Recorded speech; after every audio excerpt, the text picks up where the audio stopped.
मेरे से बड़ा भाई पीटीआई का थासिल नाजिम है। मैं ये भी आपको बता दूं, ये बेटा हुआ है सरदार हकीम। मैंने खुदा ज़ात पाक की कसम सफ़र मेरे पीछे, मैंने उसको वोट नहीं दिया। मेरे घर में अभी तक लड़ाई चल रहा था कि आपने इसके खिलाफ काम किया। मैंने बोला चोरों के साथ मैं नहीं बैठता हूँ, करप्टों के साथ मैं नहीं बैठता हूँ। एक क्लास 4 को भी इन लोगों ने नहीं छोड़ा, बैठना भी नहीं।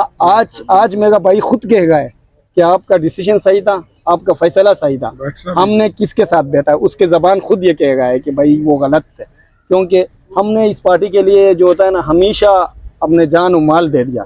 अब तो यकीनी बात है कि लोग हमें भी ये कहते हैं कि भाई आप लोगों का हैसियत ही नहीं है भाई, कि हमारा पार्टी का जो हक है, खास करके अभी आपको पता है कि प्राइम मिनिस्टर यूथ प्रोग्राम जो आया हुआ है उसमें सारे पीटीआई के लोगों को पैसा मिलता है। तो इसमें हम क्या कहेंगे अपने वाक़ियों को?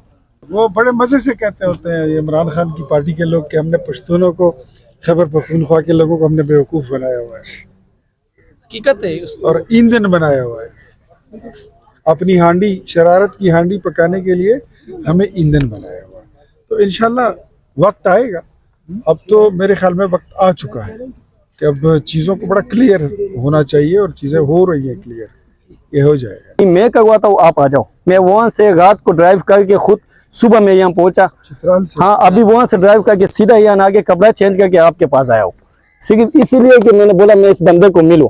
और इसमें इसकी भी नवाजिश है कि इसने किया मुलाकात करवाने का, इसने टाइम बोला कि मैं करवा देता हूँ।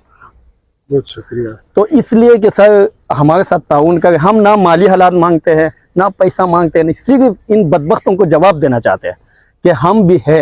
इन लोगों ने हम पे इतना जुल्म किया है कि खास करके मेरे लोग यहाँ बैठे हुए ये बताए कि इन लोगों ने इतनी एफआईआर मेरे खिलाफ किया या नहीं किया है। आप स्पेशल ब्रांच बुनी में आप चतराल की पुलिस से मंगवा दो कि भाई ये है, ये हुए या नहीं हुए। सदर साहब, हम इनकी जो हेल्प कर सकते हैं, इनकी तमाम चीज़ें मुझे ज़रा लिख के भेजें 1 2 3 करके, तो हम 1 बाय 1 इनकी चीज़ों को एड्रेस करते हैं। ठीक है ना? हमारे होते हुए इनके साथ ऐसी ज्यादती क्यों हो रही है? होनी नहीं चाहिए।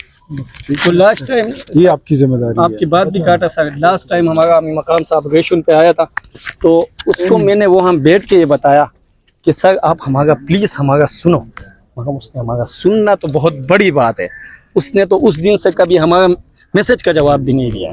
तो इस सदे को लेके हम कैसे आगे जा सकते हैं, कैसे उन लोग, क्योंकि वहाँ पीटीआई का एक बहुत बड़ा वहाँ जो तहसील नाजिम भी उन्हीं का है, एमपीए भी अपर चतराल हेडक्वार्टर, मेरा घर भी हेडक्वार्टर के अंदर है, तो एमपीए भी उनका है, एमएनए भी उनका है। तो हम अकेला बंदा कैसे? और दूसरा मुझे जो सदर दिया गया है, हकीकत है ये कि सईद अहमद साहब वो तो खुद बीमार आदमी है। आप वो मसरूफ आदमी है, उनसे गिला ना करें। खैर है, हम हैं ना, आप हमें बताएं, हमें तो दूसरी ज़रूरी बात सबसे यह है कि सर हमारा जो वहाँ जो चित्राल जो होता है ना, ऐसा एरिया है कि बहुत आबादी दूर दूर है।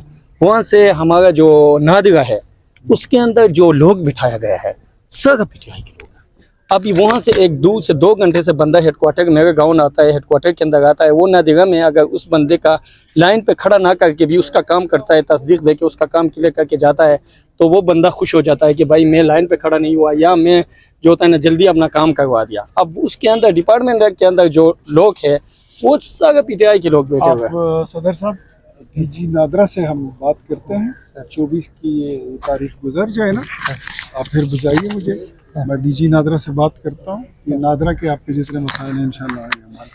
ठीक, ये 24 के बाद सर ये बहुत से हैं, और आपको आने की भी जरूरत नहीं है, बहुत दूर है, हम आएंगे सर। नहीं, वह आप टेलीफोन पे मेरे साथ रब्ते में रहिए, वो काम हो, हमारी ड्यूटी यहाँ से हम करेंगे। अब वहाँ पे अपना मोर्चा संभालें, इधर हम आपके लिए बैठे हुए, बस आप फोन करें और हम उस पर एक्शन लें। इसमें ये है कि ना सर, हमें बस सिर्फ इतना सपोर्ट चाहिए था कि हमारा भी हम इतना अगर कोई काम कर सके। यकीनी बात है कि डिप्टी कमिश्नर तो हमारा नहीं सुनेगा, जो वहाँ के डिस्ट्रिक्ट इंतजामिया है वो सूबाई हुकूमत के अंदर है, मगर हमारा नादिरा है वापदा जो जितनी मरकजी इदारे है वो तो कम अज़ कम हमारा सुने। डीसी भी आपका सुनेगा, मरकजी इदारे भी आपका सुनेगा। हमारी पार्टी अगर पीटीआई नहीं है तो क्या होगा? हमारा मुल्क तो पाकिस्तान है ना, पाकिस्तान के इदारे, और ये जो डीसी शीसी होता है ये रियासत के मुलाजिम होते हैं, ये किसी पार्टी के मुलाजिम नहीं होते। नहीं तो फेंक भी ना सर, हम गिला भी नहीं करते, क्योंकि वो लोग तो जायज़ काम उनका दिल माने ना माने वो करेंगे। हम नाजायज़ काम के लिए कहेंगे भी नहीं और ना करवाएंगे, ना किसी को कहेंगे कि आप ये नाजायज़ काम करो। हम सिर्फ इतना कहते हैं کہ ہمارا پارٹی کا جو حق ہے، خاص کر کے ابھی آپ کو پتہ ہے کہ پرائم منسٹر یوتھ پروگرام جو آیا ہوا ہے اس میں سارے پی ٹی آئی کے لوگوں کو پیسہ ملتا ہے، تو اس میں ہم کیا کہیں گے اپنے واقعوں کو؟ کیا اس کے لیے میں نے اور پی ایم صاحب کے جو یوتھ پروگرام کے چیئرمین ہیں رانا مشہور صاحب، ان کے ساتھ میری بات چیت ہو چکی ہے، اور یہ 24 کے بعد اس کے ساتھ بیٹھ کے ہم میٹنگ کریں گے، اور خیبر پختونخوا کی یوتھ کو ہم پرائم منسٹر یوتھ پروگرام کا حصہ بنائیں گے انشاءاللہ۔ یہ ہمارے مشن میں اور ویژن دونوں میں شامل ہے۔ ہمیں آپ کے پاس آنے کا مقصد یہی ہے کہ سر ہم صرف سوشل میڈیا سے آپ کو جانتے تھے، ہمارا جو صدر صاحب ہے اس سے جب بات ہوئی اس نے کہا کہ بھائی میں ملاقات کرواتا ہوں، 12 گھنٹے کا ڈرائیو کر کے میں یہاں پہنچا ہوں، ابھی 1 منٹ پہلے جیسا پہنچا آپ نے پریس کانفرنس شروع کر چکا تھا، تو پھر ہم یہاں پہنچا، سنا یہ بھی اللہ کی کرم ہے آپ سے ملا، کیونکہ امید ایسا آ رہا ہے کہ آپ کر سکو گے، یہ ہمیں یقین ہے کہ آپ ہم آگے پوری کوشش کریں گے کہ ہم آپ کے جو مسائل ہیں اس کو ہم ایڈریس کر سکیں۔ ہم نا سر میرے سے بڑا بھائی پی ٹی آئی کا تحصیل ناظم ہے، میں یہ بھی آپ کو بتا دوں، یہ بیٹا ہوا ہے سردار حکیم، میں نے خدا ذات پاک کی قسم سفر میرے پیچھے میں نے اس کو ووٹ نہیں دیا، میرے گھر میں ابھی تک لڑائی چل رہا تھا کہ آپ نے اس کے خلاف کام کیا، میں نے بولا چوروں کے ساتھ میں نہیں بیٹھتا ہوں، کرپٹوں کے ساتھ میں نہیں بیٹھتا ہوں، ایک کلاس 4 کو بھی ان لوگوں نے نہیں چھوڑا۔ بیٹھنا بھی نہیں۔ آج میرا بھائی خود کہہ رہا ہے کہ آپ کا ڈیسیجن صحیح تھا، آپ کا فیصلہ صحیح تھا، ہم نے کس کے ساتھ بیٹھا، اس کے زبان خود یہ کہہ رہا ہے کہ بھائی وہ غلط ہے، کیونکہ ہم نے اس پارٹی کے لیے جو ہوتا ہے نا ہمیشہ اپنے جان و مال دے دیا۔ اب تو یقینی بات ہے کہ لوگ ہمیں بھی یہ کہتے ہیں کہ بھائی آپ لوگوں کا حیثیت ہی نہیں ہے۔ بھائی کے ساتھ بیٹھو، کھانا کھاؤ، نہیں، بھائی کچھ کے بھی ساتھ نہیں، بیٹھو، بس چائے پیو، نہیں، بھائی بس کے ساتھ ایک گھر میں رہو، مجلس کرو، بھائی سب کے کچھ ساتھ کرو، بات چیت ہوئی یہ بڑی لیکن بات ہے۔ جو وہ بات کرتا ہے نا پی ٹی آئی کے ادھر ہی ادھر سے، تو پھر خاموش ہو جائے۔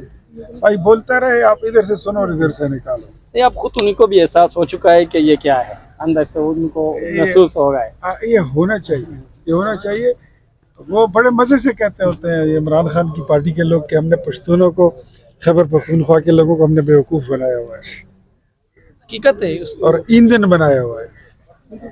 اپنی ہانڈی، شرارت کی ہانڈی پکانے کے لیے ہمیں ایندھن بنایا ہوا ہے، تو انشاءاللہ وقت آئے گا۔ اب تو میرے خیال میں وقت آ چکا ہے کہ اب چیزوں کو بڑا کلیئر ہونا چاہیے، اور چیزیں ہو رہی ہیں کلیئر، یہ ہو جائے گا تو آپ انشاءاللہ آپ کا چترال کا جب بھی آپ کا شیڈول بنے، میرا اس مہینے کے آخر یا اگلے مہینے میرا پروگرام ہے، میں نے صدر صاحب کو بولا ہے کہ میں آ رہا ہوں۔ بس یہ آئے گا تو بنی کے اندر یہ آپ کا پروگرام کریں گے انشاءاللہ، اور اللہ نے چاہا تو نظر آ جائے گی انشاءاللہ ملاقات بھی کرتے ہیں اور آپ کے ساتھ بیٹھ کے مزید بھی دیکھیں گے۔ بالکل، ہم انتظار میں رہیں گے اس دن کا، ہمارا انتظار رہے گا کہ انشاءاللہ آپ آؤ گے تو ہمیں خوشی ہوگا، تو تاکہ ان لوگوں کو بھی پتہ چلے کہ ان کے اوپر بھی کوئی ہے، کوئی یہاں آتا ہے ان کا پوچھتا ہے، کیونکہ فی الحال تو ہمارا کوئی پوچھنے والا نہیں ہے۔ بالکل ٹھیک ہے، ٹھیک ہے سر، بہت شکریہ۔ بہت